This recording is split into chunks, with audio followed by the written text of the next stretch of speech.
Assalamualaikum warahmatullahi wabarakatuh. Selamat siang, shalom, salam sejahtera bagi kita sekalian, Om Swastiastu, Namo Buddhaya, salam kebajikan. Rekan-rekan media yang saya hormati, sekali lagi kami ucapkan terima kasih atas perhatiannya, turut dapat berhadir di kegiatan press conference kali ini, dan kami mohon maaf, ada beberapa hal yang membuat rekan-rekan menunggu, dan secara teknis kami mempersiapkan kegiatan ini. Rekan-rekan, pada hari ini, tepatnya hari Selasa tanggal 7 April, 7 Mei 2023, ya. Pada tanggal 7 Mei 2024, kami akan melakukan kegiatan press conference dari Barreskrim Polri. Dalam hal ini dilakukan oleh Direktorat Siber, oleh Bapak Direktur, dan kemudian juga berkolaborasi, sinergi, di sini juga ada dari Satker Divuminter, kemudian juga dari lembaga terkait, stakeholder, yaitu dari imigrasi. Ya. Rekan-rekan, press conference yang kami sampaikan kali ini terkait dengan kegiatan manipulatif data, ya. Tentunya hal ini menjadi komitmen dan konsisten Polri untuk melakukan kegiatan-kegiatan yang bersifat baik preemptif, preventif, termasuk salah satunya di sini adalah kegiatan penegakan hukum yang dilakukan oleh Direktorat Siber. Maka untuk hal tersebut kami akan mempersilakan kepada Bapak Direktur menyampaikan terkait dengan pengungkapan dugaan tindak pidana kali ini. Kami persilakan kepada Bapak Direktur. Assalamualaikum warahmatullahi wabarakatuh. Selamat siang, salam sejahtera untuk semua. Pertama kita panjatkan puji syukur kehadirat Allah Subhanahu wa taala. Siang hari ini kita masih diberikan kesehatan dan kesempatan hadir di tempat ini dalam rangka rilis terkait dengan pengungkapan kasus oleh Direktorat Siber Barreskrim Polri. Yang saya hormati Karopenmas Dishumas Polri, Brigjen Pol Truno Yudo, Kabagpenum Divhumas Polri, Kombes Pol RD Mulan, Kasubag BHI, Divhubinter Polri, AKBP Januar Kencana, Ditjen Imigrasi yang diwakili oleh Subdit Penyidikan Pak Happy Reza, dan penyidik Direktorat Siber Barreskrim Polri, Kombes Pol Roland, serta seluruh rekan-rekan media yang saya hormati dan saya banggakan.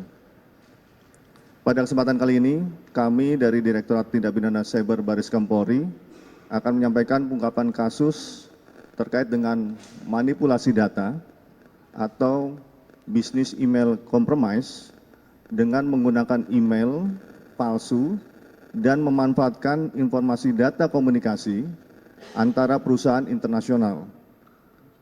Yang kami ungkap berdasarkan surat dari INSIBI Singapura yang ditindaklanjuti oleh Divhubinter Polri untuk diteruskan kepada kami dalam rangka melakukan penyelidikan dan penyidikan kasus tersebut yang dituangkan dalam laporan polisi A12 8 Romawi SPKT pada tanggal 18 Agustus 2023.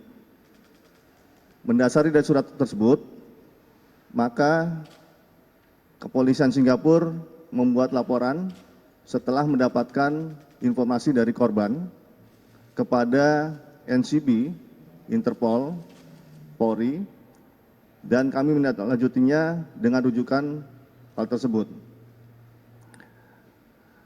Kegiatan ini dilakukan oleh beberapa orang dengan cara email compromise scam yang melibatkan perusahaan Kingsford Hooray Development Ltd yang telah mentransfer dana kepada PT Hutons Asia Internasional, namun diinformasikan bahwa email tersebut bukan milik PT Hutons Asia.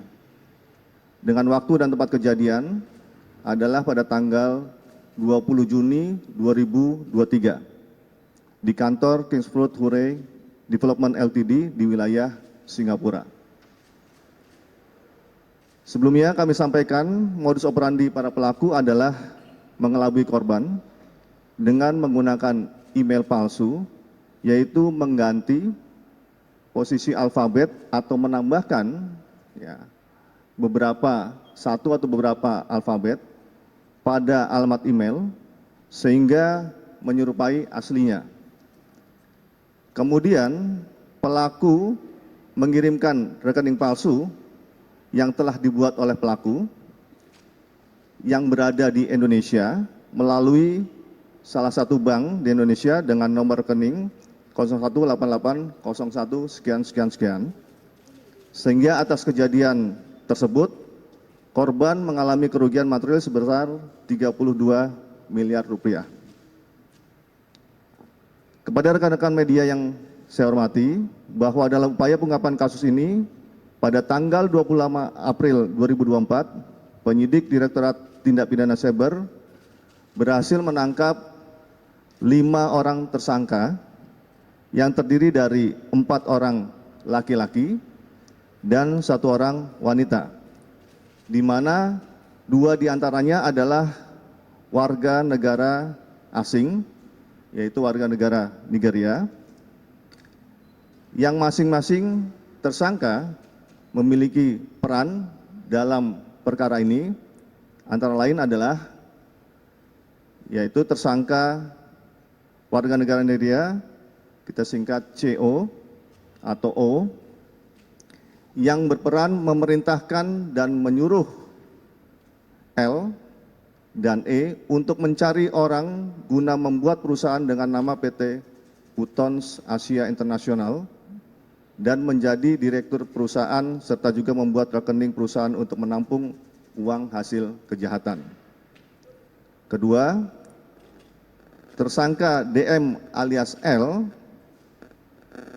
38 tahun, yang juga merupakan residivis, di mana yang bersangkutan pernah menjalani hukuman di Polda Metro Jaya atas perkara bisnis email compromise yang divonis hukuman penjara selama 1 tahun 2 bulan pada tahun 2018, dan di Barreskrim Polri atas perkara uang palsu dengan vonis hukuman penjara selama 2 tahun 5 bulan pada tahun 2020.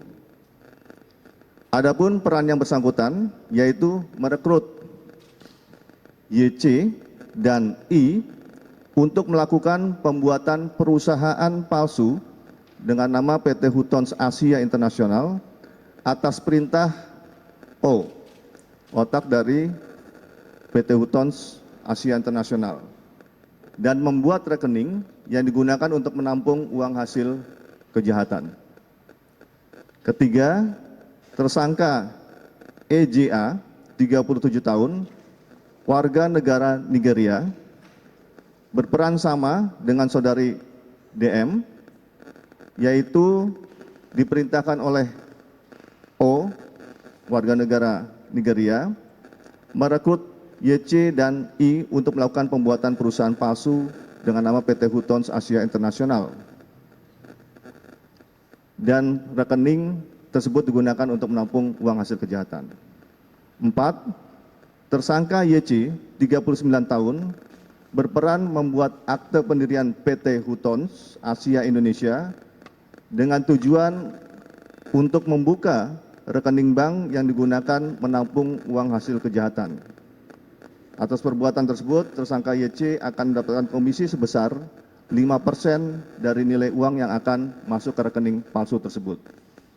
Kelima, tersangka I, 49 tahun, berperan bersama-sama dengan saudara YC membuat perusahaan fiktif dengan nama PT Hutons Asia International, di mana yang bersangkutan selaku direktur pada perusahaan tersebut dan membuka rekening atas nama perusahaan, dan pembuatan tersebut akan mendapatkan fee sebesar 10% dari uang yang masuk.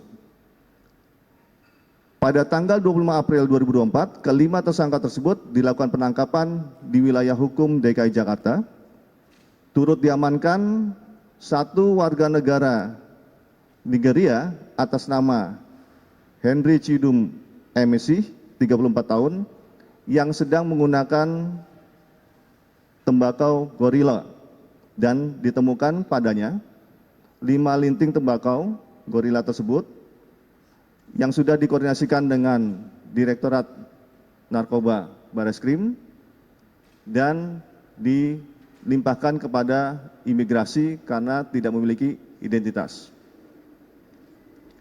Kelima tersangka tersebut telah dilakukan penahanan sejak tanggal 26 April 2024 dan terhadap satu warga negara Nigeria sudah diserahkan kepada pihak imigrasi untuk diproses lebih lanjut.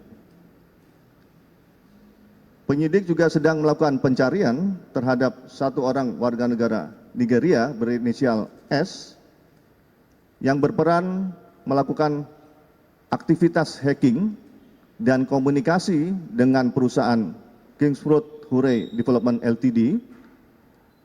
Dan dari hasil penggeledahan pada saat penangkapan, penyidik telah melakukan penyitaan barang bukti berupa uang sejumlah 32 miliar rupiah, 4 buah paspor, 12 unit handphone, 1 unit laptop, 1 unit flash disk, 5 buku tabungan, dan 20 buah kartu ATM. Dan juga telah dilakukan pemeriksaan terhadap 7 saksi dan 5 orang ahli untuk memperkuat dalam penyidikan perkara ini.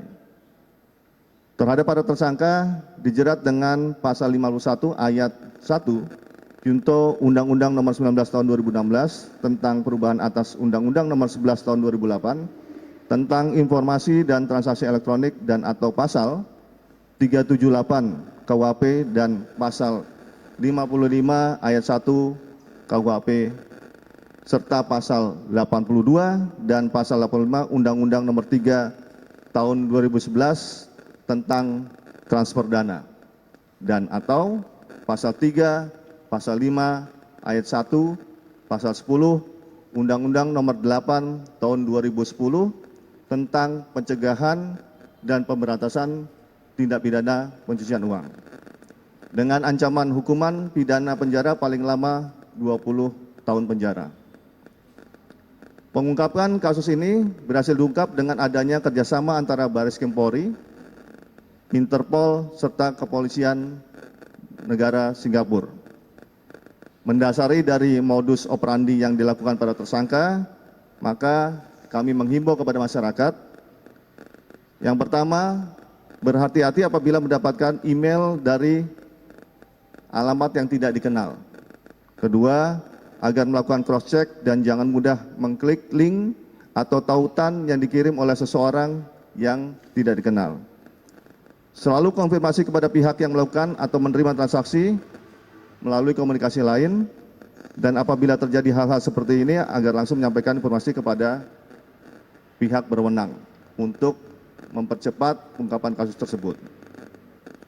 Modusnya tentunya dengan melakukan pembuatan email palsu yang menyerupai, ya, alfabetnya menyerupai. Nah, misalnya huruf A itu akan A kecil yang ada kepalanya dengan A kecil yang tidak kepalanya. Nanti akan kami berikan contoh seperti apa sehingga itu menjadi atensi dan awareness bagi kita semua. Ini yang dapat kami sampaikan. Mudah-mudahan ini menjadi pembelajaran bagi kita semua dan kami kembalikan kepada Bapak Karopenmas. Terima kasih. Wassalamualaikum warahmatullahi wabarakatuh.